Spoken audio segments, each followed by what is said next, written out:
സംഗമഗ്രാമ നാട്യരംഗമിതാ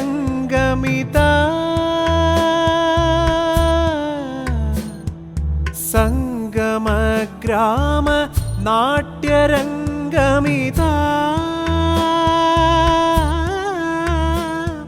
ശതകാർത്ഥസംഗമം ആഘോഷിപ്പൂ തുംഗശോഭം തുംഗശോഭം സ്വാഗതം സ്വാഗതം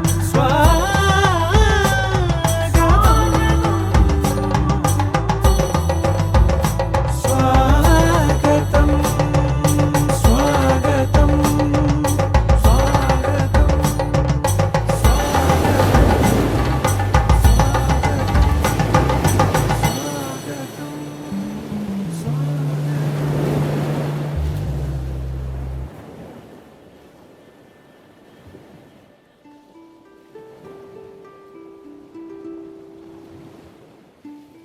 സുവർണ ജൂബിലി ആഘോഷ പരമ്പരയുടെ ഭാഗമായി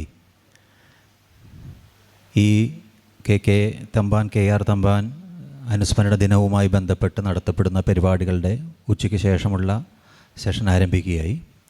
പ്രധാനമായും നളകഥകളെ കേന്ദ്രീകരിച്ച് നടത്തപ്പെടുന്ന വൈവിധ്യങ്ങളായ പരിപാടികളിൽ നളചരിതം 4 ദിവസത്തെ കഥകളിയും ഇതിൻ്റെ ഉള്ളടക്കത്തിലുണ്ട്. അതിൽ 1-ാം ദിവസം കഴിഞ്ഞ മാസം നടത്തി. തുടർന്ന് 2-ാം ദിവസത്തെ അരങ്ങിലേക്കാണ് ഇന്നിപ്പോൾ നമ്മൾ സാക്ഷ്യം വഹിക്കാൻ പോകുന്നത്. അതിനാമുഖമായി നളചരിതം കഥയുടെ കാണാപ്പുറങ്ങൾ എന്ന വിഷയത്തെ കേന്ദ്രീകരിച്ചുകൊണ്ട് ആട്ടക്കഥയും ആട്ടക്കഥയുടെ കഥാപാത്രവും ഇല്ലെങ്കിൽ മറ്റുള്ള സാങ്കേതികവും കഥാപാത്ര രചിതവും ഇല്ലെങ്കിൽ ആട്ടക്കഥാകാരൻ കണ്ട കഥയുടെ കാഴ്ചവട്ടങ്ങളെയും അതേപോലെ അരങ്ങ് വഴികളെയും കേന്ദ്രീകരിച്ചുകൊണ്ട് പ്രൗഢോജ്വലമായ ഒരു പ്രഭാഷണമാണ് ഇതിനോടനുബന്ധിച്ച് നമ്മൾ പ്രതീക്ഷിക്കുന്നത്. എന്തുകൊണ്ടും കഥകളി രംഗത്തെ ആധുനിക കാലഘട്ടത്തിലെ ആസ്വാദന ഘട്ടത്തെ അല്ലെങ്കിൽ ഓരോ ആസ്വാദക മനസ്സുകളെയും രൂപപ്പെടുത്തുന്നതിൽ വലിയ സംഭാവന വഹിച്ച കലാവിചക്ഷണനും നിരൂപകനുമായ KV രാജാനന്ദ് ആണ് പ്രഭാഷണം നടത്തപ്പെടുന്നത്. ഈയൊരു കഥകളി ക്ലബ്ബുമായിട്ടുള്ള ദീർഘകാലത്തെ ബന്ധം അദ്ദേഹത്തിനുണ്ട് എന്ന് മാത്രമല്ല, കൊരട്ടി സ്വരൂപവുമായുള്ള അദ്ദേഹത്തിൻ്റെ ബന്ധവും ഈ ഒരു ദിവസത്തെ പ്രത്യേകത ഈ ഒരു അരങ്ങിന് കൂടുതൽ മാറ്റുകൂട്ടുന്നു. ഈ ഒരു പ്രഭാഷണം നല്ലൊരു വിരുന്നാകും എന്ന് തന്നെ നമ്മൾ പ്രത്യാശിച്ചുകൊണ്ട് അദ്ദേഹത്തെ സാദരം വേദിയിലേക്ക് ക്ഷണിക്കുന്നു. സ്നേഹമുള്ളവരെ, ഇരിങ്ങാലക്കുട കഥകളി ക്ലബിൻ്റെ ഈ ജൂബിലി ആഘോഷത്തിൻ്റെ ഭാഗമായി ഒരിക്കൽ കൂടി എന്ന് തന്നെ ഞാൻ പറയട്ടെ, ഇതിനു മുമ്പും വിളിക്കപ്പെട്ടിട്ടുണ്ട്. ഒരിക്കൽ കൂടി ഈ വേദിയിൽ വന്ന് നിൽക്കാൻ കഴിഞ്ഞതിൻ്റെ സന്തോഷവും നന്ദിയും ആദ്യമായി രേഖപ്പെടുത്തട്ടെ. അതോടൊപ്പം തന്നെ സ്മര്യ പുരുഷനായ KR തമ്പാൻ, ഞാൻ വക്കീൽ കുഞ്ഞുണ്ണിമാമൻ, വക്കീൽ രഘുമാമൻ എന്ന് വിളിക്കേണ്ട എൻ്റെ അമ്മാവന്മാരാണ്, അതേ കുടുംബാംഗമാണ് എന്ന ഒരു പ്രത്യേക സന്തോഷവും നിങ്ങളോട് പങ്കുവയ്ക്കുന്നു. രണ്ടുപേരുടെയും ജ്വലിക്കുന്ന ഓർമ്മകൾക്ക് മുമ്പിൽ ആദരപൂർവം ശിരസ് നമിക്കുന്നു. നളചരിതം 2-ാം ദിവസം കഥയിലെ കാണാപ്പുറങ്ങൾ എന്ന് പറയുമ്പോൾ ആ പ്രശ്നത്തിലുള്ളൊരു പ്രതിസന്ധി നളചരിതം പോലെ നമ്മുടെ കഥകളി പാഠ്യങ്ങൾ ഇത്ര ചർച്ച ചെയ്യപ്പെട്ട മറ്റൊരു ആട്ടക്കഥയുണ്ടാകാനിടയില്ല. രാമവാരികരുടെ വ്യാഖ്യാനം, രാജാങ്കണം AR രാജരാജവർമ്മയുടെ വ്യാഖ്യാനം, എളംകുളത്തിൻ്റെ വ്യാഖ്യാനം, പമ്മനയുടെ വ്യാഖ്യാനം, ഈ വ്യാഖ്യാനങ്ങളൊക്കെ ആ കഥയ്ക്കകത്ത് ഉള്ളടങ്ങിയ ഉള്ളടരുകളെ നിർദ്ധാരണം ചെയ്തെടുക്കാൻ വേണ്ടിയുള്ള ശ്രമങ്ങളായിരുന്നെങ്കിൽ ഈ വ്യാഖ്യാനങ്ങൾ നിൽക്കുന്നില്ല. നളചരിത പഠനം കുട്ടികൃഷ്ണമാരാർ മുതൽ ഇങ്ങേയറ്റം വരെ നിരവധി ഒരു 18-ലധികം കൃതികൾ എനിക്ക് തന്നെ പരിചയമുണ്ട് നളചരിതത്തെ മാത്രം ആധാരമാക്കി രചിക്കപ്പെട്ടതായി. ആധുനിക കാലത്ത് തന്നെ നളചരിതത്തെ പ്രത്യേകമായി ശ്രദ്ധിച്ച് പ്രഭാഷണങ്ങൾ നടത്തിക്കൊണ്ടിരിക്കുന്ന ധാരാളം കഥകളി പണ്ഡിതരുമുണ്ട്. ഇവിടെ തന്നെ 4 ദിവസം നളചരിതവുമായി ബന്ധപ്പെട്ട അരങ്ങുപാഠങ്ങളെയും അരങ്ങുപാഠത്തിൽ വരാത്ത കർത്തൃപാഠങ്ങളെയും അവലംബിച്ചുകൊണ്ട് വളരെ ആധികാരികമായി ഡോക്ടർ വേണുഗോപാൽ സുദീർഘമായ പ്രഭാഷണങ്ങൾ നിർവഹിച്ച് കഴിഞ്ഞിരിക്കുകയാണ്. അതിനർത്ഥം അതൊക്കെ കണ്ട പാഠങ്ങളാണ്. ഇതിലൊന്നും കാണാത്ത പാഠങ്ങളാകൂ എന്നതാണ് ഒരു പരിമിതി. ഞാൻ ശ്രമിക്കുന്നത് അതിനാണ്. അതായത് കഥകളി നളചരിതം കഥയിൽ 2-ാം ദിവസം എന്ന ആട്ടക്കഥയുടെ ആ കഥാഖണ്ഡത്തിനകത്ത് ഞാൻ നിരീക്ഷിക്കുന്ന ചില സവിശേഷതകൾ അതൊന്ന് അക്കമിട്ട് പറയാൻ ശ്രമിക്കുമ്പോൾ സ്വാഭാവികമായി ഞാൻ പ്രതീക്ഷിക്കുന്ന മറ്റൊന്നുണ്ട്, തർക്കമുണ്ടാകും. അങ്ങനെ ഒരാളുടെ അഭിപ്രായത്തെ അംഗീകരിച്ചു കൊടുക്കാൻ നളചരിതം അപരിചിതമായൊരു കൃതിയല്ലാത്തത് കൊണ്ട് മുമ്പിലിരിക്കുന്ന ആരും തയ്യാറാകില്ല എന്ന് എനിക്ക് ഉറപ്പുണ്ട്. പക്ഷേ ചർച്ച അനുവദിക്കുന്നില്ല എന്ന് പറഞ്ഞു. രാവിലെയും ചർച്ചയൊന്നും വന്നില്ല. അപ്പം ഞാൻ ശുദ്ധമായി തിരിച്ചു പോകാം ആരോഗ്യത്തോടെ എന്ന പ്രതീക്ഷയിൽ തുടങ്ങുകയാണ്. നളചരിതം 2-ാം ദിവസം ആ കഥയുടെ ഏറ്റവും മൗലികമായ ഒരു സവിശേഷതയായി എനിക്ക് തോന്നുന്നത് കാലം എന്നതിനെ കീഴ്മേൽ മറിച്ചിടുന്ന ഒരു രചനാതന്ത്രം, ഒരു നാടകതന്ത്രം സമർത്ഥമായി ഈ കഥയിൽ ഉപയോഗിച്ചിട്ടുണ്ട്. വേണമെങ്കിൽ 3-ാം ദിവസത്തിലും അതേ തന്ത്രം ഉണ്ണായി ഉപയോഗിച്ചതായി നമുക്ക് നിരീക്ഷിച്ചെടുക്കാം. പക്ഷെ അത് ഏറ്റവും പ്രകടമായി നമുക്ക് ദർശിക്കാനാവുക 2-ാം ദിവസം കഥയിലാണ്. പ്രഥമ രംഗം സുരേന്ദ്രേ സംപ്രീതൈ, വിവാഹം കഴിഞ്ഞു. നളദമയന്തിമാരെ ആശംസിച്ച് ഇന്ദ്രാദികൾ ദേവലോകത്തേക്ക് മടങ്ങി. അതിനുശേഷം ആത്മതങ്കരം ഗതോ, ശ്വശുരാലയത്തിൽ നിന്ന് ഭാര്യാഗൃഹത്തിലൊരു 2-3 ദിവസം താമസിച്ചിട്ടുണ്ടാകാം. അത് കഴിഞ്ഞ് ശ്വശുരാലയത്തിൽ നിന്ന് ആത്മനഗരത്തിലേക്ക് വന്ന് ഭൈമിയുമായി രമിച്ചു എന്ന് കഥ ആരംഭിക്കുകയാണ്. തൊട്ടടുത്ത രംഗത്തിലാണ് സ്വയംവരം കഴിഞ്ഞു മടങ്ങുന്ന ദേവേന്ദ്രനെയും വഴിക്ക് വെച്ച് കാണുന്ന കലിയെയും കാണുന്നത്. അങ്ങനെയാണെങ്കിൽ അതല്ലേ ആദ്യ രംഗമാകേണ്ടത് എന്ന സംശയം ഈ കഥയെ ഒരു സ്വാഭാവിക ബോധത്തോടെ അല്ലെങ്കിൽ യാഥാർത്ഥ്യ ബോധത്തോടെ സമീപിക്കുകയാണെങ്കിൽ നമുക്കുണ്ടാകാം. ആ യാഥാർത്ഥ്യത്തെ അല്ലെങ്കിൽ അത്തരം ചില ബോധങ്ങളെ തകർക്കുന്നു ഈ കഥയുടെ ഘടന ആകെ. ആത്മനഗരത്തിൽ പ്രാപിച്ച് ഭൈമിയോടുകൂടി രേമേ എന്ന് പറയുന്നത് ഒരു ദിവസത്തെ സംഭവമല്ല. ഒരു ദിവസത്തെ സംഭവത്തെക്കുറിച്ചല്ല ആ ശ്ലോകത്തിൽ പരാമർശിക്കുന്നത് എന്നത് പ്രത്യക്ഷമാകുന്ന വേറെയും ഉദാഹരണങ്ങൾ ആ സന്ദർഭത്തിൽ നമുക്ക് തന്നെ നിർദ്ധാരണം ചെയ്തെടുക്കാനാവും. ഇനിയോ നിൻ ത്രപയൊന്നേ എനിക്ക് വൈരിണി എന്നാണ് നളൻ പറയുന്നത്. നിൻ്റെ ലജ്ജ മാത്രമാണ് എനിക്കിനി ശത്രുവായുള്ളത്. തനിയെ പോയി അതും ഒഴിയും. തനിയെ പോയി എന്ന് വെച്ചാൽ കാലേന ചിരേണ ആ ലജ്ജ നിന്നിൽ നിന്ന് വിട്ടുപോകും എന്ന പ്രതീക്ഷയെ നളൻ വയ്ക്കുന്നുള്ളൂ. അത് നിരവധി കാലം കൊണ്ട് സംഭവിക്കുന്ന ഒന്നാണ്. ധ്വാന്തം ത്രപാമയം അപാസ്യ നിശേന്ദുനേവ സ്വാന്തർമുദ പുരവരെ സഹതേന രേമേ. ഇരുട്ടിനെ കളഞ്ഞുകൊണ്ട് നിശ ചന്ദ്രനോട് ചേർന്നു എന്നതുപോലെ ലജ്ജയാകുന്ന ഇരുട്ടിനെ കളഞ്ഞ് ദമയന്തി കാന്തനോട് ചേർന്നു എന്ന് മാത്രമല്ല രേമേ രമിച്ചു. അതും ഒരു ദിവസത്തെ സംഭവത്തെക്കുറിച്ചല്ല പറയുന്നത്.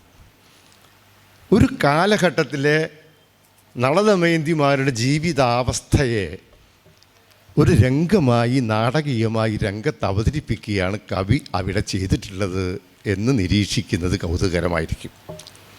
തുടർന്നുള്ള കഥാഭാഗങ്ങളും അങ്ങനെ തന്നെയാണ്. ഒരു നിമിഷത്തെയല്ല, ഒരു കാലയളവിനെ ഒരു രംഗത്തേക്ക് സംഗ്രഹിച്ച് അവതരിപ്പിക്കുന്ന ഒരു രചനാതന്ത്രം ഇവിടെ നാടകകൃത്ത് അല്ലെങ്കിൽ കവി ആട്ടകഥാകൃത്ത് അവലംബിക്കുന്നു എന്ന് നമുക്ക് നിരീക്ഷിക്കാം.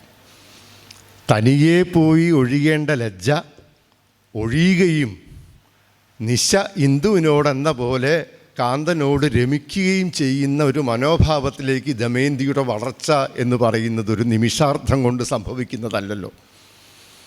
അത് പതുക്കെ പതുക്കെ സംഭവിക്കുന്നതാണ്.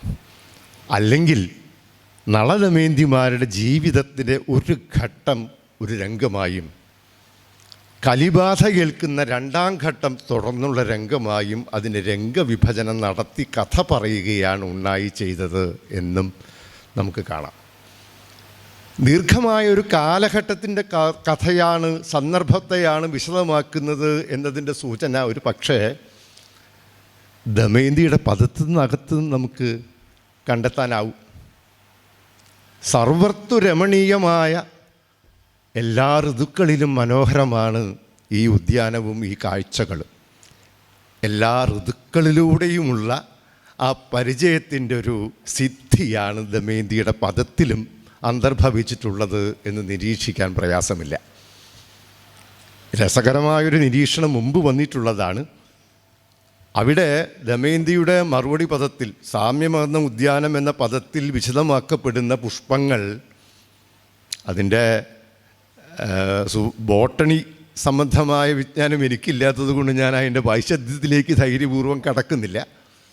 കങ്കേളി ചമ്പകാദികളെക്കുറിച്ച് പറയുന്നുണ്ട്, കേതകങ്ങളെക്കുറിച്ച് പറയുന്നുണ്ട്, വേറെയും ധാരാളം പുഷ്പങ്ങൾ പൂത്ത് തളിർത്ത് നിൽക്കുന്നതായും വണ്ടുകൾ വന്ന് ഭൃങ്കാളി നിറയുന്നു, പാടല പടലിയിൽ, ഇങ്ങനെ പല പുഷ്പങ്ങളെക്കുറിച്ച് പറയുന്നു.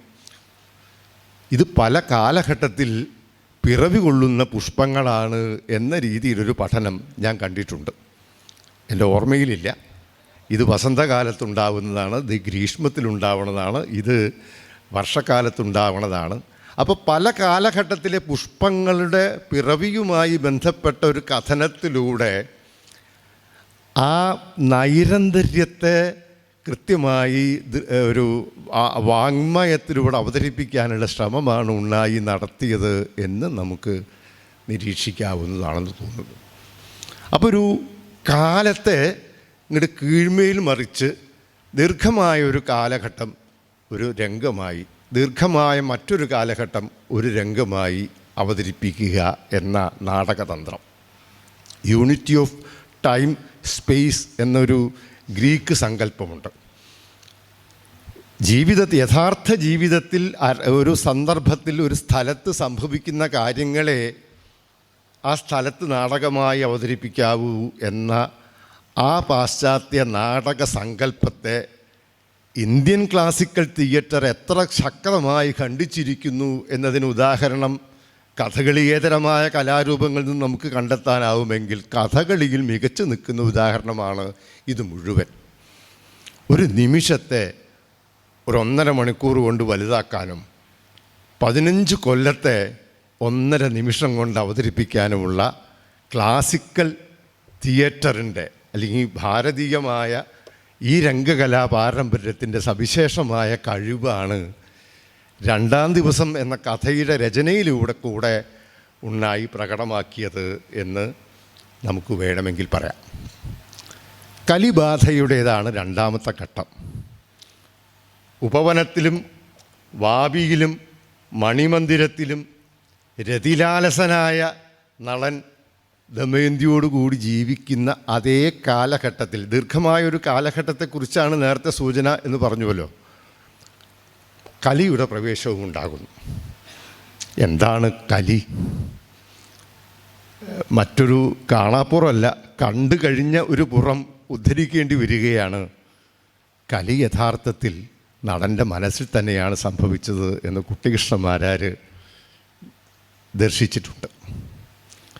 ആ കലിയുടെ ഒരാവേശം നടൻ്റെ സ്വഭാവ പ്രകൃതിയിൽ തുടക്കം മുതലേ നമ്മൾ കണ്ടു തുടങ്ങുന്നുമുണ്ട്.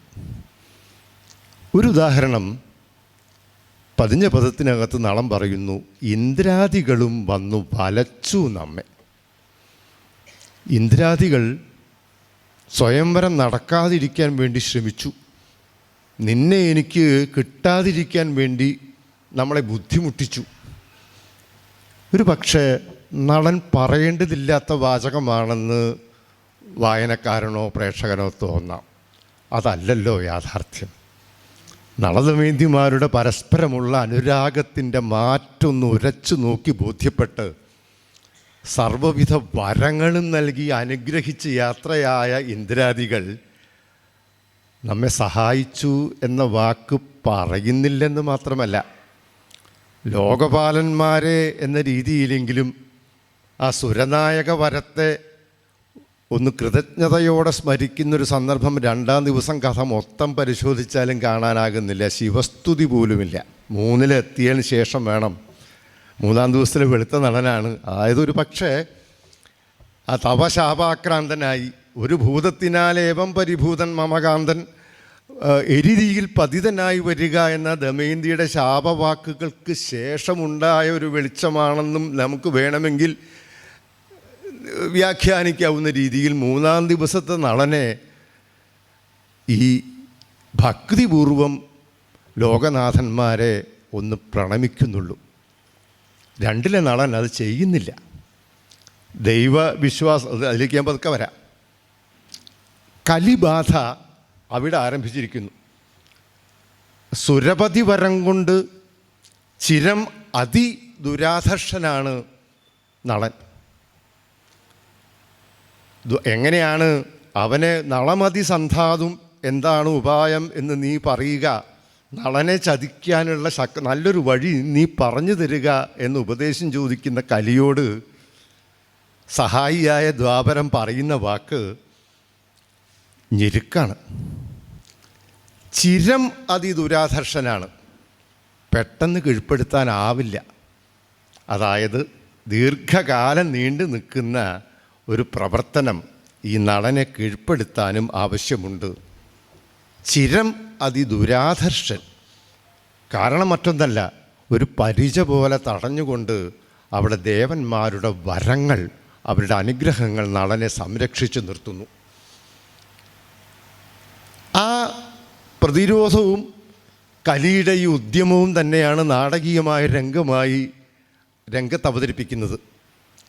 എങ്ങു നിന്നെഴുന്നരുളി സുരാധിപ എന്നാരംഭിക്കുന്ന കലിയുടെ പദവും ജാതമായി തദ്വിവാഹ കൗതുകം ആദരേണ ഞങ്ങൾ കണ്ടുപോന്നു, സ്വയംവരം അതിരുചിരമായിരുന്നു, നലമുള്ളൊരു നവഗുണപരിമളനായ നളൻ എന്നൊരു രാജാവിനെ അവൾ വരിച്ചു എന്ന കഥ പറയുന്നത് നാടകീയതയ്ക്ക് വേണ്ടി ഇണക്കി ചേർത്തതാണ്.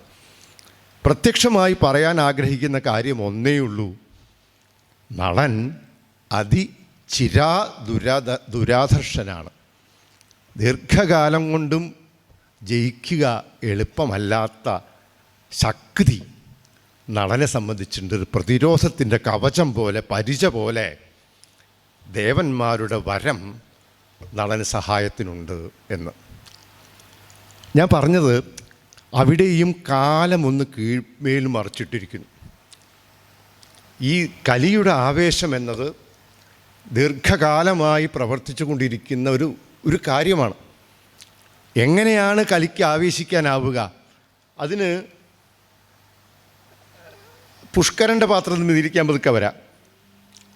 നളൻ്റെ ഹൃദയത്തെ തന്നെയാണ് സ്വാധീനിക്കേണ്ടത്. ആ സ്വാധീനമാണ് കലിയുടെ ആവേശം. അത് ഞാൻ രണ്ടാമത് പറയാൻ ഉദ്ദേശിക്കുന്ന വിഷയമാണ്. ഇവിടെ അരങ്ങിൽ നമ്മൾ ചെയ്യുന്നൊരു പ്രവർത്തനമുണ്ട്. നന്മകളുടെ വിളഭൂമിയായിരിക്കുന്ന ആ നളരാജധാനിയിലേക്കോ ആ രാജ്യത്തേക്ക് പോലുമോ കലിക്ക് കടക്കാനാവുന്നില്ല. അവിടെ കാണുന്ന കാഴ്ചകളൊക്കെ തന്നെ ധർമ്മം എന്നതിന് പിന്തുണ നൽകുന്ന, അല്ലെങ്കിൽ ആ ധർമ്മനിഷ്ഠയെ ആകാശം വരെ ഉയർത്തിപ്പിടിക്കുന്ന കാഴ്ചകളാവുക, അതിലൊരു കളങ്കം കണ്ടെത്തുക.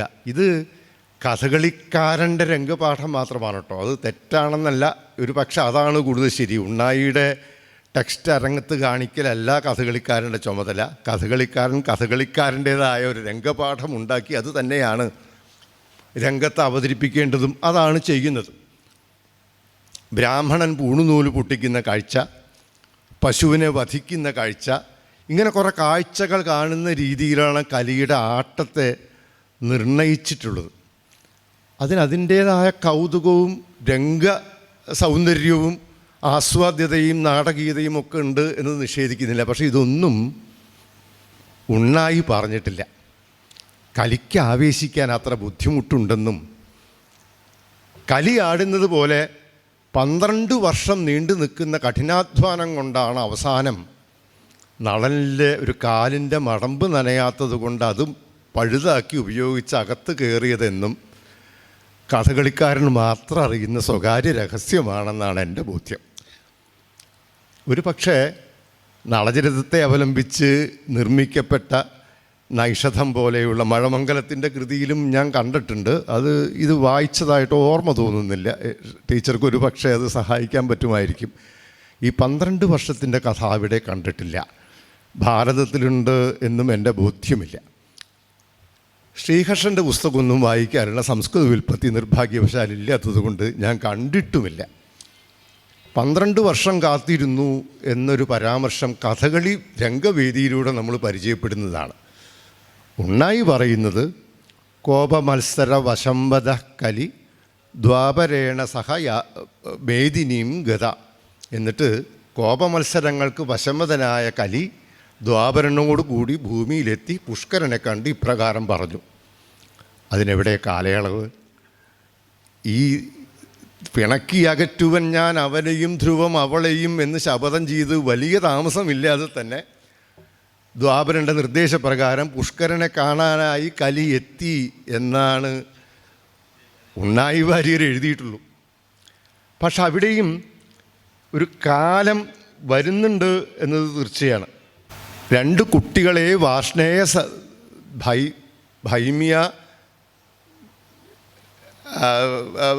സുധർ 2 മക്കളെയും അയച്ച് ശേഷം എന്നൊരു പരാമർശം ആ വേർപാടിന് മുമ്പുള്ള ശ്ലോകത്തിനകത്തുണ്ട്.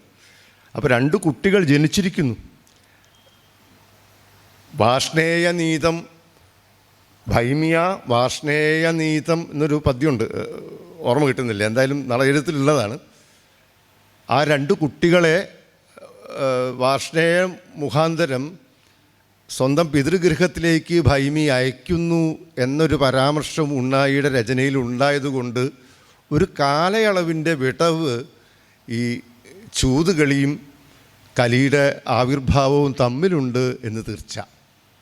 അതിനർത്ഥം ചൂതുകളി എന്നത് ദീർഘമായൊരു കാലയളവിൽ നടന്ന പ്രവർത്തനമാണ് എന്ന് നമ്മൾ തിരിച്ചറിയേണ്ടി വരും എന്നാണ്.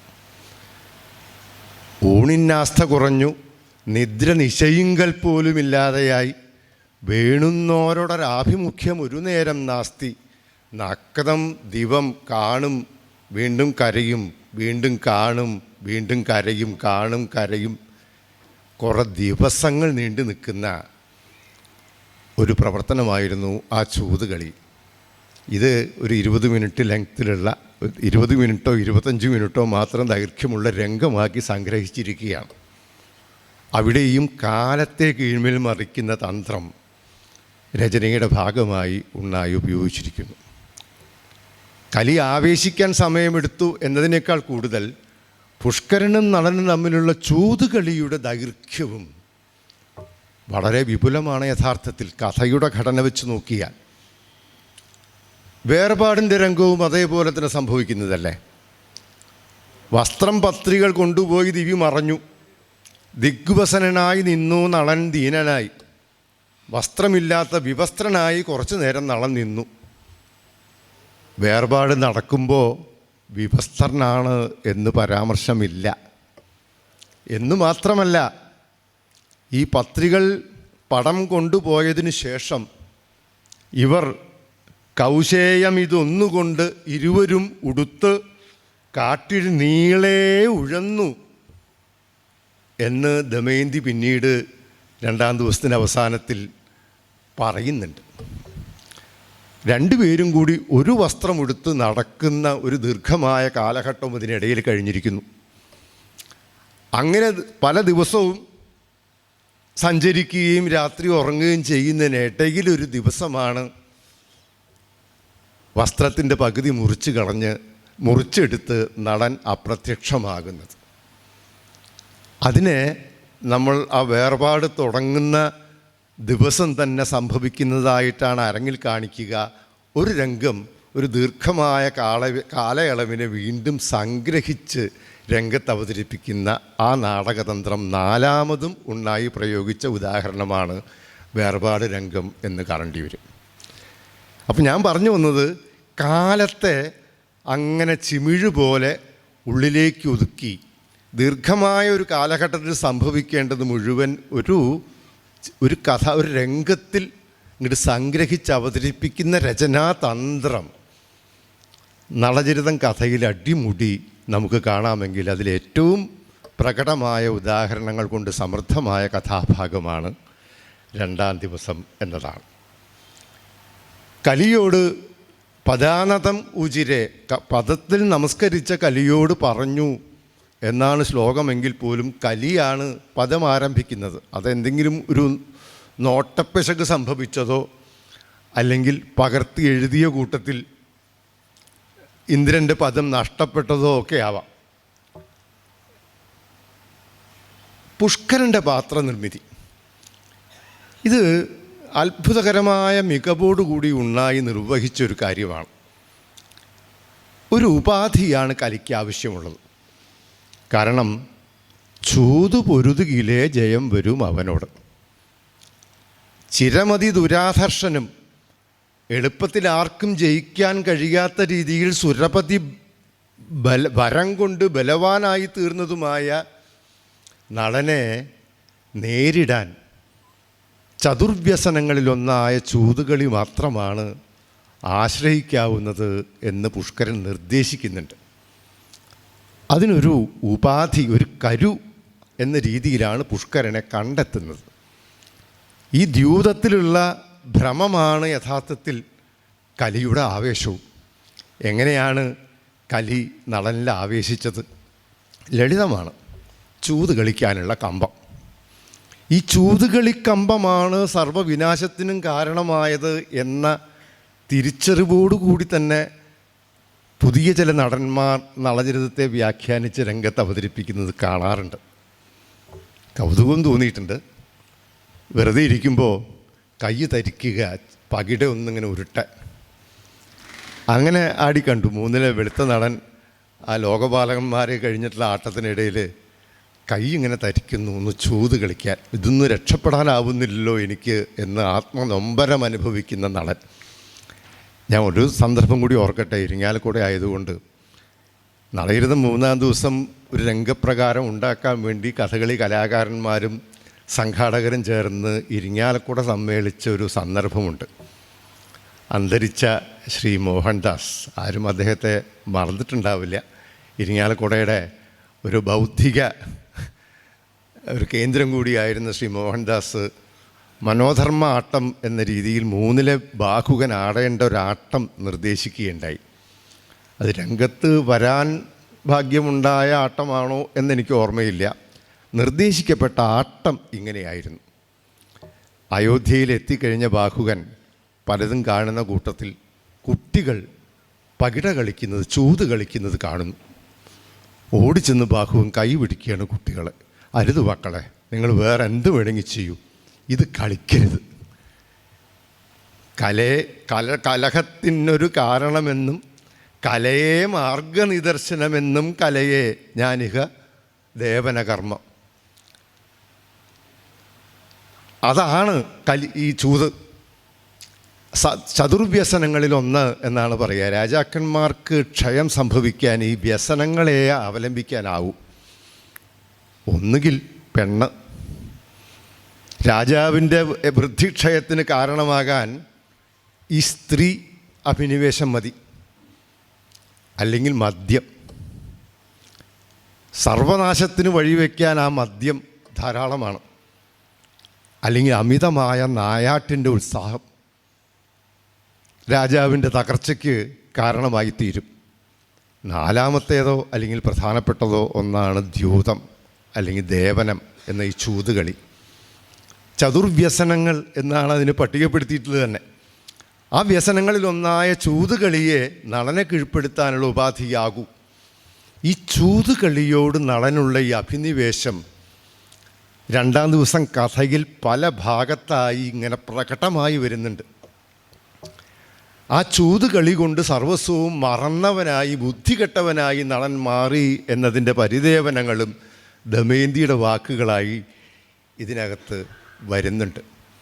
ഈ ചൂതുകളി കമ്പം ഉണ്ടാക്കുന്ന പ്രശ്നങ്ങൾ, ഒന്ന്, ഭക്തി മാഞ്ഞു പോകുന്നു. അതിൻ്റെ സൂചനകളിലേക്കാണ് ഞാൻ പതുക്കെ വരുന്നത്. ഭാര്യയുൾപ്പെടെ പുരുഭൂതികളെപ്പോലെ പുനരെന്നെയും ഒരു ബോധം നനയാത്ത ഒരു മാനസികാവസ്ഥയിലേക്ക്, ഭ്രാന്തമായി തീരുന്ന ഒരു മനോഭാവത്തിലേക്ക് നടൻ മാറുന്നു. എല്ലാം മറക്കുന്നു, ബുദ്ധി മാന്ദ്യം പോലെ സംഭവിക്കുന്നു. അങ്ങനെ ബോധമുള്ളവനായി നടൻ മാറിയതിൻ്റെ അതിലേക്കാണ് കഥ വികസിക്കുന്നത്. ഇതിനെല്ലാം കാരണമാകുന്നത് ഈ ചൂതുകളിക്കമ്പമാണ് എന്ന് നടൻ സ്വയം തിരിച്ചറിയുന്നുണ്ട്. മറ്റ് കഥാപാത്രങ്ങൾ നടനെക്കുറിച്ച് പറയുന്നുമുണ്ട്. ചൂതുകളി കൊണ്ട് പര്യസ്തധീർ നൈഷത, ബുദ്ധി കെട്ടവനായി തീർന്നു. ദ്യൂതായ ഭൂയോരഥ, വീണ്ടും വീണ്ടും കളിക്കാനുള്ളൊരാവേശം നടനിലുണ്ടായിക്കൊണ്ടിരിക്കുകയാണ്. അല്ലെങ്കിൽ കളി നിർത്താമായിരുന്നു, നിർത്തുന്നില്ല. വീണ്ടും കളിക്കാനുള്ളൊരാവേശം, ദ്യൂതായ ഭൂയോരഥ, വീണ്ടും വീണ്ടും അതിലൊരു അഭിനിവേശം നടന് വർദ്ധിക്കുകയാണ് ചൂത് കളിക്കാൻ. ഈ നളചരിതം അല്ലെങ്കിൽ നളോപാഖ്യാനം കഥ രൂപപ്പെടുന്നത് തന്നെ ചൂതുകളിയുമായി ബന്ധപ്പെട്ട ദോഷം വിശദീകരിക്കുന്നതിന് വേണ്ടി ആണെന്ന് നിങ്ങൾക്കറിയാം. ബൃഹദശ്വൻ എന്ന മഹർഷി പാണ്ഡവരെ സന്ദർശിക്കുന്ന സമയത്ത് എന്നെപ്പോലെ നിർഭാഗ്യവാനായ ആരെങ്കിലും ഉണ്ടോ എന്ന് യുധിഷ്ഠിരൻ ചോദിക്കുന്ന ചോദ്യത്തിന് മറുപടിയായി, നിന്നെപ്പോലെ ഈ ചൂതുകളിയിലുള്ള കമ്പം കൊണ്ട് സർവസ്വവും നഷ്ടപ്പെട്ട ഒരു രാജാവിൻ്റെ കഥ ഞാൻ പറയാം എന്ന് പറഞ്ഞ് ചൂതുകളി കൊണ്ട് എല്ലാം നഷ്ടപ്പെട്ട ഒരു രാജാവിൻ്റെ കഥ എന്ന രീതിയിൽ അവതരിപ്പിക്കപ്പെടുന്ന കഥയാണ് നളോപാഖ്യാനം. ഭാരതത്തിലോ ദ്യൂതം കൊണ്ട് സർവസ്വവും നഷ്ടപ്പെട്ടു പാണ്ഡവർക്ക് ആദ്യഘട്ടത്തിൽ. കളിക്കാനുള്ള പൊട്ടച്ചൂത് കളിക്കാരൻ, പാഞ്ചാലി പോലും ധർമ്മപുത്രരെ അങ്ങനെ ആക്ഷേപിക്കുന്നുണ്ട് മഹാഭാരതത്തിൽ. ആ പൊട്ടച്ചൂത് കളിക്കാരനായ യുധിഷ്ഠിരൻ്റെ കളിയിലുള്ള കൊടരതായ കൊണ്ട് ഞങ്ങൾക്ക് ഈ വനവാസം ഉൾപ്പെടെയുള്ള ക്ലേശങ്ങളൊക്കെ അനുഭവിക്കേണ്ടി വന്നു. ദ്യൂതം കഴിഞ്ഞ് മറ്റു പലരും ഇടപെട്ട് അവർക്ക് നഷ്ടപ്പെട്ട രാജ്യവുമൊക്കെ കൊടുത്ത് ഒരു സമാധാനപൂർണമായ ഉടമ്പടി ഉണ്ടാക്കിയതിന് ശേഷം വീണ്ടും അനുദ്യോതത്തിന് വിളിക്കുക. അപ്പോഴും ധർമ്മപുത്രർ ചൂത് കളിക്കാൻ ചെല്ലുകയാണ് ഭാരതത്തിൽ. വിരാടപർവ്വതത്തിലാണ് ഒരു ചോദ്യമായി ബൃഹന്നളയോ ബലനോ യുധിഷ്ഠിരനോട് ചോദിക്കുന്നത്, നിങ്ങൾ എന്തിനാണ് അനുദ്യോതത്തിന് തയ്യാറായത്? ധർമ്മപുത്രർ മറുപടി പറയുന്നുണ്ട്, നഷ്ടപ്പെട്ടതൊക്കെ തിരിച്ചു പിടിക്കാമെന്നും ദുര്യോധനൻ്റെ രാജ്യം കൂടി സ്വന്തമാക്കാമെന്നും വിചാരിച്ച് തന്നെയാണ് ഞാൻ രണ്ടാമതും ചൂതിന് പുറപ്പെട്ടത്. ഇതായിരിക്കും ചൂത് കളിയുടെ ഒരു സ്വഭാവം. അത്ര നഷ്ടപ്പെട്ടു കഴിഞ്ഞാലും ഒരു പ്രതീക്ഷയുണ്ടാവുക, ഇനി കളിച്ചാൽ രക്ഷപ്പെടുമായിരിക്കും. അതാണ് ദ്യൂതോ ഭൂയോരഥ, വീണ്ടും വീണ്ടും ഇത്രയൊക്കെ നഷ്ടപ്പെട്ടു കഴിഞ്ഞും നടൻ കളിക്കാൻ തന്നെ പുറപ്പെടുകയാണ്. മനസ്സാക്ഷി എവിടെയോ പറയുന്നുണ്ട്, ഇത് തെറ്റല്ലേ, ഈ ചൂതുകളി ഒരു മോശപ്പെട്ട ക്രിയയാണല്ലോ. സ്വയം സമാധാനം കണ്ടെത്തുക, നമ്മുടെ നാട്ടിലുള്ള മദ്യപാനികൾ കണ്ടെത്തുന്ന പോലെ. ഞാൻ ഒന്നുമില്ലല്ലോ, എന്നും ഇല്ല എന്ന് മാത്രമല്ല, എന്നായാലും കുറച്ചല്ലേ ഉള്ളൂ. അവരവൻ ചെയ്യുന്നത് തെറ്റാണെന്ന് ബോധ്യമുണ്ടെങ്കിൽ കൂടി സ്വയം ന്യായീകരിക്കാൻ നടത്തുന്ന ശ്രമങ്ങൾ നമുക്ക് സമാനമായി തോന്നാം. ദേവനം വിനോദനായ ദേവനിർമ്മിതം. ഇത് വിനോദത്തിന് വേണ്ടി ദേവന്മാർ നിർമ്മിച്ച് നൽകിയത്, അതത്ര തെറ്റൊന്നല്ല. ഏവനതിനു വിമുഖനറിയിൽ ദേവദൈത്യ മാനവേഷു. ആർക്കാണ് ചൂത് കളിക്കാൻ ഇഷ്ടമില്ലാത്ത? ഞാൻ മാത്രമൊന്നല്ല, എല്ലാവർക്കും ഇഷ്ടമാണ്. ആരാണ് അതിൽ വൈമുഖ്യം കാണിക്കുക? നടൻ സ്വയം കണ്ടെത്തുന്ന ന്യായീകരണങ്ങളായിരുന്നു ചൂത് കളിക്കാനുള്ള ഈ അഭിനിവേശം കാരണം. ദമയന്തിക്ക് മനസ്സിലാവുന്നുണ്ട്, ദേവനെ ചിത്തം പകച്ചുപോയതോ, ഈ ചൂത് കളി കൊണ്ട് ചിത്തം, മനസ്സാകെ തന്നെ പകച്ചു പോയിരിക്കുന്നു. മാത്രമല്ല, ആ ചൂതുകളിയിലുള്ള ഭ്രമത്തിൻ്റെ ശക്തി കൊണ്ട് ഹാ കഷ്ടം കിമിതം വദേതി രുദതിം കാന്താംശ്ച നോ സാന്ത്വയൻ. കഷ്ടം, ഇപ്രകാരം സംഭവിച്ചുവല്ലോ എന്ന് വിലപിച്ചുകൊണ്ടിരിക്കുന്ന കാന്തയെ സമാധാനിപ്പിക്കാൻ പോലും നളൻ തയ്യാറാവുന്നില്ല, ആ ചൂത് കളി ആവേശമായി വരുന്നതുകൊണ്ട്. അതിൻ്റെ ഭാഗമായിട്ടോ മാഞ്ഞിതോ മമത നിജജനെ, ദമയന്തി മറ്റൊരു സന്ദർഭത്തിൽ വിലപിക്കുന്നതാണ്. നിജജനങ്ങളോടുള്ള മമതയൊക്കെ നളന് നഷ്ടപ്പെട്ടിരിക്കുന്നു ഈ ചൂതിൻ്റെ കമ്പം കൊണ്ട്. വിഭ്രാന്തധി ആയി മാറിയിരിക്കുന്നു നളൻ. ആ നളൻ്റെ മനസ്സിന് ബാധിച്ച വിഭ്രാന്തിയുടെ തുടർച്ചയായിട്ട് തന്നെയാണ് ത്യക്വാ കലിപ്രേരണാൽ. അല്ലാതെ ഞാൻ വീണ്ടും പറയട്ടെ, രംഗപാഠത്തിൽ ധർമ്മിഷ്ഠനായ നടനെ അവതരിപ്പിക്കാൻ ഒരു ശ്രമം കഥകളി കലാകാരൻ രംഗത്ത് ചെയ്യുമ്പോൾ നിർവഹിക്കാറുണ്ട്. എൻ്റെ കൂടെ ജീവിച്ചാൽ ഈ വനത്തിലെ യാത്രക്കിടയിൽ ഹിംസ്രജന്തുക്കളുടെ പിടിയിൽപ്പെട്ട് ഇവൾക്കും മരണം സംഭവിക്കാനാണ് സാധ്യത. അതുകൊണ്ട് ഇവളെ വേർപെടുന്നതാണ് ഇവൾക്ക് ഗുണകരം എന്നൊക്കെ ബുദ്ധിപൂർവം ചിന്തിക്കുന്ന നളനെയാണ് രംഗത്ത് നമ്മൾ കാണുക. പക്ഷെ ഉണ്ണായിയുടെ നളൻ അങ്ങനെയല്ല ചെയ്തത്. വിഭ്രാന്തധി, ഭ്രാന്ത് പിടിച്ച ആ നളൻ ത്യക്വാ ദമയന്തിയെ കലിപ്രേരണാൽ, ദമയന്തിയെ പരിത്യജിക്കുക എന്നത് കലിയുടെ പ്രേരണയായിരുന്നു. ധാർമ്മിക ചിന്തയുടെ പിൻബലത്തിലായിരുന്നില്ല ആ ദമയന്തിയെ വേർപെട്ടത് പോലും എന്ന രീതിയിലാണ് ആട്ടക്കഥാകൃത്ത് നളനെ നമുക്ക് വരച്ച് കാണിക്കുന്നത് എന്നതാണ് ഒരു കാണാത്ത പുറം. നമ്മൾ കാണുന്ന പുറത്തിൽ ഇത്രയേറെ കല്യാവേശാവശോഭി, ഇത്രയേറെ അപഹാസ്യനായതിനു ശേഷവും കലിയുടെ ആവേശത്തിന് ശേഷം അവശനായിട്ട് പോലും എവിടെയോ ഒരു ധാർമ്മികതയുടെ പതാക ഉയർത്തിപ്പിടിക്കുന്ന നളൻ എന്ന രീതിയിലാണ് കഥകളി രംഗം നളനെ പലപ്പോഴും വ്യാഖ്യാനിക്കുക. നളൻ ധർമ്മബോധത്തോടെ ചെയ്തു എന്ന് ഉണ്ണായി പരാമർശിക്കുന്ന ഒരേ ഒരു സന്ദർഭം ആ പുഷ്കരനോട് തോറ്റ സന്ദർഭത്തിൽ ആ ധർമ്മബോധം കൊണ്ട് ഏകവസ്ത്രനായി മറ്റെല്ലാം ത്യജിക്കുന്നു, പുഷ്കരന് സമർപ്പിക്കുന്നു എന്ന ഒരു സന്ദർഭത്തിൽ മാത്രമാണ് കൃത്യമായ ബുദ്ധിപരമായി ധർമ്മബോധത്തോടുകൂടി നളൻ ചെയ്ത പ്രവൃത്തി എന്ന രീതിയിൽ ഒരു പരാമർശമുള്ളൂ. തുടർന്ന് ദമയന്തിയെ വേർപെട്ടതായാലും മറ്റെല്ലാ സന്ദർഭങ്ങളിലും ഭ്രാന്തധി, ബുദ്ധിമാന്ദ്യം സംഭവിച്ച എന്നാണ് മൂഢപ്രായനായി തീർന്ന മനസ്സോട്, മൂഢമായ മനസ്സോട് കൂടിയവൻ എന്ന രീതിയിലാണ് നളൻ്റെ മനസ്സിനെ കവി വിശദീകരിക്കുന്നുള്ളൂ എന്നത് ശ്രദ്ധിക്കുക. പുഷ്കരൻ്റെ മുമ്പിൽ സർവസ്വവും ത്യാഗം ചെയ്തതുപോലും ധർമ്മബോധത്തോടെയാണെന്ന് മാറി നിന്ന് ചിന്തിക്കുമ്പോൾ നമുക്ക് തോന്നില്ല. നഷ്ടപ്പെടുന്നത് നഷ്ടമാണെന്ന് തോന്നാത്തൊരു മിഥ്യാഭിമാന ബോധം ഇത്തരം ലഹരികൾക്ക് വിധേയരാകുന്നവരുടെ സഹജമായ സ്വഭാവങ്ങളിലൊന്നാണ് എന്ന് സമകാലിക ജീവിതത്തിൽ നമുക്ക് നിരീക്ഷിച്ചെടുക്കാനാവും. നഷ്ടപ്പെടുന്നതിനൊന്നും ഗൗനിക്കാതെ ഇതൊക്കെ എനിക്ക് തിരിച്ചുണ്ടാക്കാനാവും എന്നൊരഹങ്കാരം ബുദ്ധിമാന്ദ്യം കൊണ്ട് പ്രവർത്തിച്ചു കൊണ്ടേയിരിക്കും.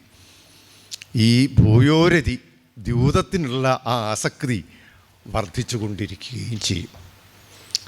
അപ്പോൾ ആ കലി ആവേശിക്കുന്നതിൻ്റെ ഭാഗമായി സംഭവിച്ച എന്തെല്ലാം മാറ്റങ്ങളാണ് നളനിലുള്ളത്?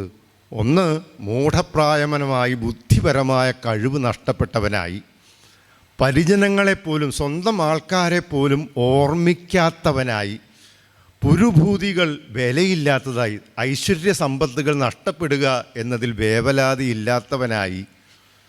അതുമാത്രമല്ല, ശിവചിന്ത കുറയുകയും ചെയ്യുന്നു. ശിവനോടുള്ള ഭക്തി, അകളങ്കവും കലർപ്പില്ലാത്തതുമായൊരു ഭക്തി നടൻ കൊണ്ടു നടന്നിരുന്നതായി നടനെ അവതരിപ്പിക്കുന്ന ഘട്ടത്തിലെ കവി പരാമർശിക്കുന്നുണ്ട്. ഒരു സന്ദർഭത്തിൽ മാത്രം നടൻ തിരിച്ചു ചോദിക്കുന്നു, കരുണാകടാക്ഷം എന്നിൽ പുരവൈരി സംഹരിച്ചോ? പുരവൈരി എന്നോട് കാണിച്ചിരുന്ന കാരുണ്യം ഇല്ലാതായോ? പക്ഷെ 3 സന്ദർഭങ്ങളിൽ നടൻ തിരിച്ചു പറയുന്നുണ്ട്, അന്തകവൈരി പാദചിന്തനം കുറകയോ? അതുകൊണ്ട് സംഭവിച്ചതാണോ? അന്തകവൈരിയുടെ പാദത്തെ ഞാൻ പണ്ടത്തെ പോലെ ചിന്തിക്കുന്നില്ല, അതുകൊണ്ട് സംഭവിച്ചതാകുമോ എനിക്ക് ഈ വിപത്ത്? മൃത്യുവൈരി ഭക്തി മാഞ്ഞുപോയതോ? മറ്റൊരു സന്ദർഭത്തിൽ അതേ നടൻ തന്നെ ചോദിക്കുന്ന വാക്യമാണ്, മൃത്യുവൈരിയായ ശ്രീപരമേശ്വരനോടുള്ള ഭക്തി എൻ്റെ മനസ്സിൽ നിന്ന് മാഞ്ഞുപോയോ? കൃത്യമായി നമുക്കറിയാമല്ലോ, കാർക്കോടകൻ നടനെ ഉപദേശിക്കുന്നത്, പേ തന്നെ തോന്നുന്നത് ഇഹ ഗഹനെ വിട്ട് ഭൂതനായകനെ നീ ഭജ മൃഡനെ. മോക്ഷത്തിനുള്ള കലിയുടെ നാശത്തിനുള്ള ഏക പരിഹാര മാർഗം ഭൂതനായകനായ മൃഡനെ, ശ്രീപരമേശ്വരനെ നീ ഭജിക്കുക. അത് ഇല്ലാതായതാണ് ഈ കലിബാധ എന്ന് ഈ കവിതയിലൂടെ അങ്ങനെ നമുക്ക് വായിച്ചെടുക്കാൻ പറ്റുന്ന മറ്റൊരു യാഥാർത്ഥ്യമാണ്. ദ്യൂതത്തിൽ ആസക്തി വർദ്ധിക്കുക, പരിജനങ്ങളോടുള്ള മമത ഇല്ലാതാവുക, ഐശ്വര്യവും സമ്പത്തും വിലയില്ലാത്തതാവുക, ശിവഭക്തിയും ദേവന്മാരോടുള്ള ആ ആദരവും നഷ്ടപ്പെട്ടു പോവുക. ഇതാണ് കലി. ഈ കലി തുടക്കം മുതലേ ആവേശിച്ചിരിക്കുന്നു. 2-ാം ദിവസം കഥ ആദ്യം മുതൽ. അതാ ഞാൻ പറഞ്ഞേ, ഇന്ദ്രാദികളും വന്നു വലച്ചു എന്ന ആ പരാമർശത്തിൽ തന്നെ കലിയുടെ ഒരു ആവേശത്തിൻ്റെ സൂചനകൾ ആ കഥയിലുടനീളം നമുക്ക് നൽകുകയാണ്. ദമയന്തിയുടെ പക്ഷത്ത് നിന്ന് ചിന്തിക്കുക. ദമയന്തി എന്തുകൊണ്ടാണ് നടനെ അനുഗമിക്കുന്നത്?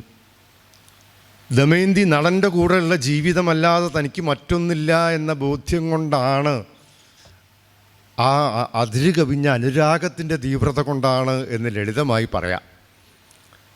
പക്ഷെ അച്ഛൻ്റെ സമീപത്തെത്തി ഭീമരാജാവ് മകളെ സ്വീകരിച്ചതിന് ശേഷം 2-ാം ദിവസം കഥയുടെ അന്ത്യത്തിൽ, നീ എന്താണ് നേരത്തെ വരാഞ്ഞത്?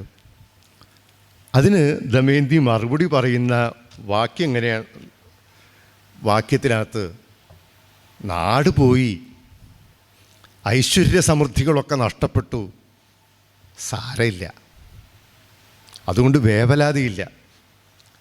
നടൻ പിരിഞ്ഞതിലും ഇല്ല വ്യഥ, നടൻ്റെ കൂടെ ജീവിക്കാനാവുന്നില്ല എന്നതിലും എനിക്ക് ദുഃഖമില്ല.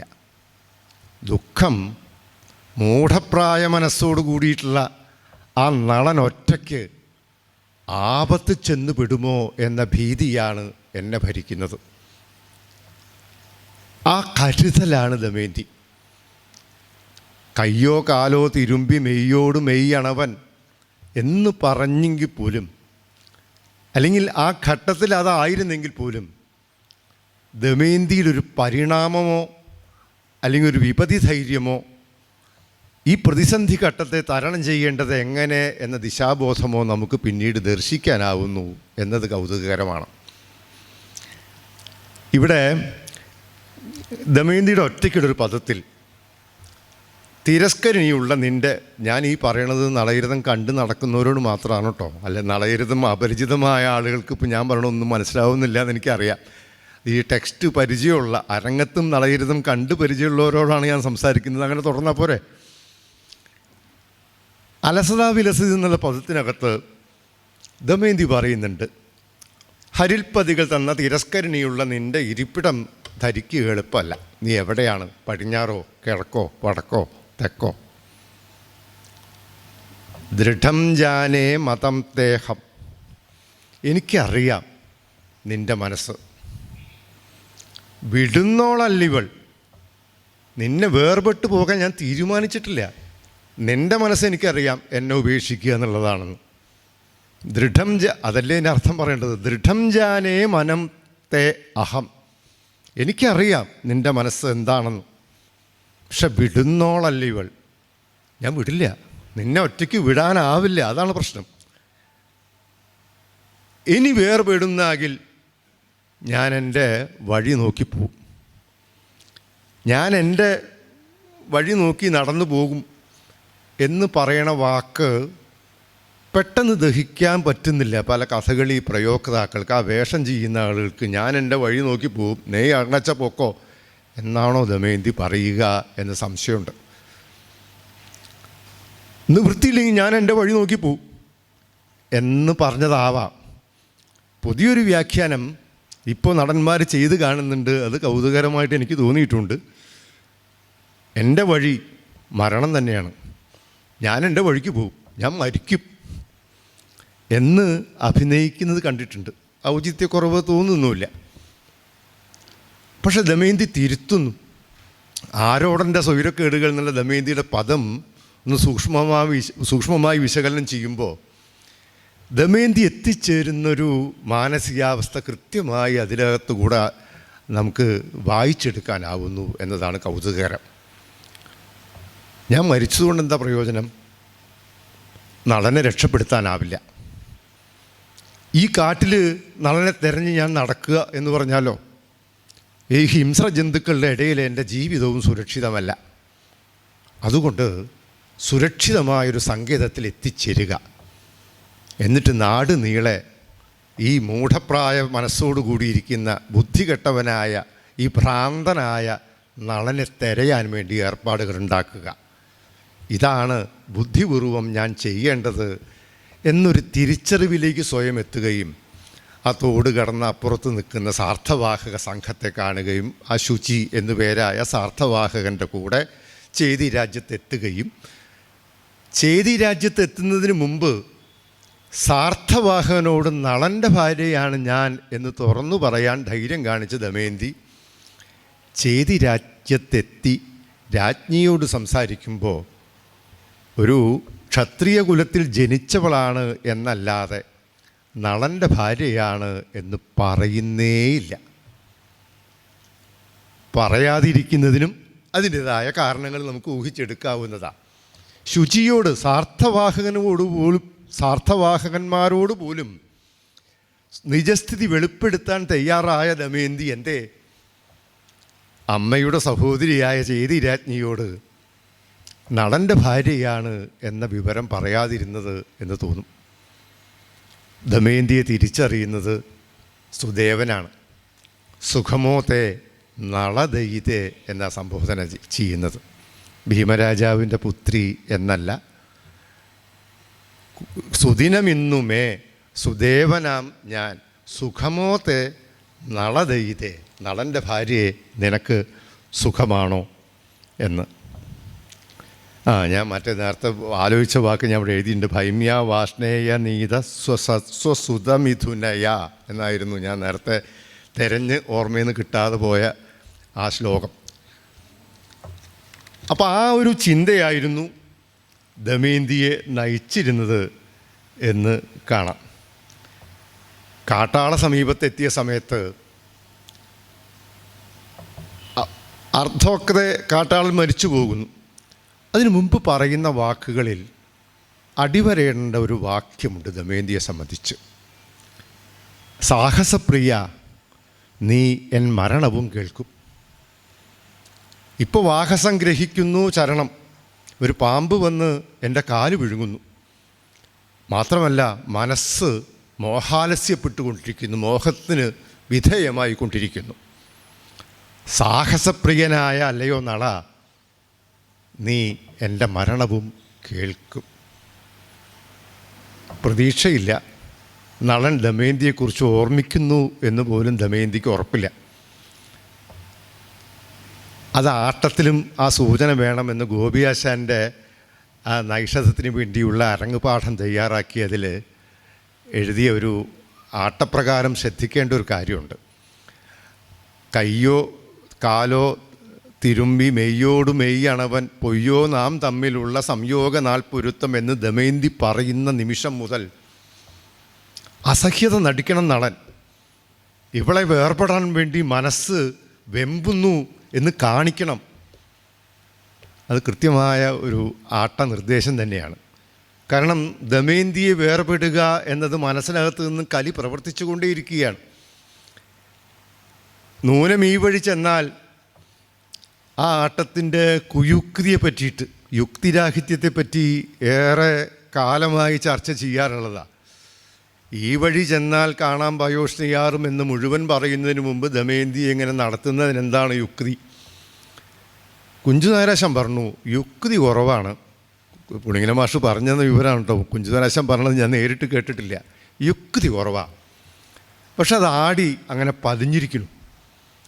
പ്രേക്ഷകരത് പ്രതീക്ഷിക്കും. അതുകൊണ്ട് രണ്ട് ഭാഗത്തേക്കും ദമയന്തി അങ്ങനെ കൊണ്ടുപോകുന്നതായിട്ടും ദമയന്തി നിന്ന് രക്ഷപ്പെടാൻ ശ്രമിക്കുന്നതായി രംഗത്ത് അഭിനയിക്കുകയാണ്. യുക്തിരഹിതമാണ് എന്ന് തന്നെയാണ് എൻ്റെയും ബോധ്യം എന്ന് കുഞ്ചുനായരാശാൻ പറഞ്ഞു പോലും. പക്ഷെ ഒരു കാര്യം തീർച്ചയാണ്, ആധുനിക നടന്മാരും ആ രംഗപ്രയോഗത്തിൻ്റെ ദക്ഷതയും അതിൻ്റെ സഫലതയും ആരും അതിനെ നിരാകരിച്ചിട്ടില്ല. എല്ലാവരും അത് ചെയ്യുന്നുണ്ട്. അത് മനോഹരവുമാണ്. മനോഹരമാണെന്ന് മാത്രമല്ല, ഈ ദമയന്തിയെ വേർപെടാനുള്ള നടൻ്റെ അല്ലെങ്കിൽ നളൻ്റെ ത്വരയെ പ്രത്യക്ഷവൽക്കരിക്കാൻ സഹായകമാകുന്ന രീതിയിലുള്ളൊരു രംഗചലനമാണ് ആ നൂനം ഈ വഴി ചെന്നാൽ എന്ന സന്ദർഭത്തിൽ അവിടെ അവലംബിക്കുന്ന രംഗക്രിയ എന്ന് നമുക്ക് കാണാനാവും. അപ്പം മറന്നിരിക്കുന്നു എന്ന് ദമയന്തിക്ക് ബോധ്യ. തന്നെ വേർപെട്ട് ഒറ്റയ്ക്ക് പോകാൻ വേണ്ടി ശ്രമിച്ചുകൊണ്ടിരിക്കുകയാണ്. ദൃഢം ജാനേ മതം, വിടുന്നോളല്ലിവൾ. അത് കഴിഞ്ഞ് സ്വന്തം മരണത്തിൻ്റെ വക്കത്തെത്തി നിൽക്കുമ്പോൾ ദമയന്തി പറയുന്ന വാക്ക് സ്നേഹസദൃശം ചെയ്യുക, സ്മരണം. എത്ര സ്നേഹമുണ്ടോ അത്ര. സ്നേഹമില്ലെങ്കിൽ സ്മരിക്കുകയില്ല. എത്ര സ്നേഹമുണ്ടോ അത്ര. സ്നേഹസദൃശം ചെയ്യുക സ്മരണവും എന്നൊരു വാക്ക് അവിടെ പറയുന്നുണ്ട്. നളന് തന്നോടുള്ള അനുരാഗം നഷ്ടപ്പെട്ടിരിക്കുന്നു എന്നും പുരുഭൂതികളെപ്പോലെ പുനരെന്നെയും ഒരുപോതും നിനയാതെയാണ് ആ നളൻ പെരുമാറുന്നത് എന്നും ബോധ്യമുള്ള ദമയന്തിയെ പറയുന്ന വാക്കതാണ്. അപ്പോൾ ഈ കഥയുടെ ഘടന ഈ ദ്യൂതത്തിലുള്ള അമിതാസക്തിക്ക് വിധേയനായി, അല്ലെങ്കിൽ അതാണ് കലിബാധ, കലിബാധയ്ക്ക് വിധേയനായി സർവസ്വവും നഷ്ടപ്പെടുത്തുന്ന ഒരു നളനും ആ നളനെ ജീവിതത്തിലേക്ക് തിരിച്ചു കൊണ്ടുവരാൻ വേണ്ടി ആത്മാർത്ഥമായി ശ്രമിക്കുന്ന ദമയന്തിയും, ഈ ദ്വന്ദ്വത്തിൻ്റെ കഥയാണ് രണ്ടാം ദിവസം എന്നാണ് കാണാപ്പുറങ്ങൾ എന്ന രീതിയിൽ ലളിതമായി എനിക്ക് വിശദീകരിക്കാനുള്ളത്. വിയോജിപ്പുകളൊന്നും ഉണ്ടാവില്ല. ഏതെങ്കിലും തരത്തിൽ ഒരു പുതിയ വെളിച്ചം കഥയുമായി ബന്ധപ്പെട്ട് പകർന്നു നൽകാനായെങ്കിൽ ചാരിതാർത്ഥ്യം, വിരസമായെങ്കിൽ ക്ഷമ. എന്തായാലും ഈ രീതിയിലൊരു സന്ദർഭം സിദ്ധിച്ചതിലുള്ള സന്തോഷവും നന്ദിയും ഒരിക്കൽ കൂടി രേഖപ്പെടുത്തി എൻ്റെ വാക്കുകൾ നിർത്തുകയാണ്. നന്ദി, നമസ്കാരം.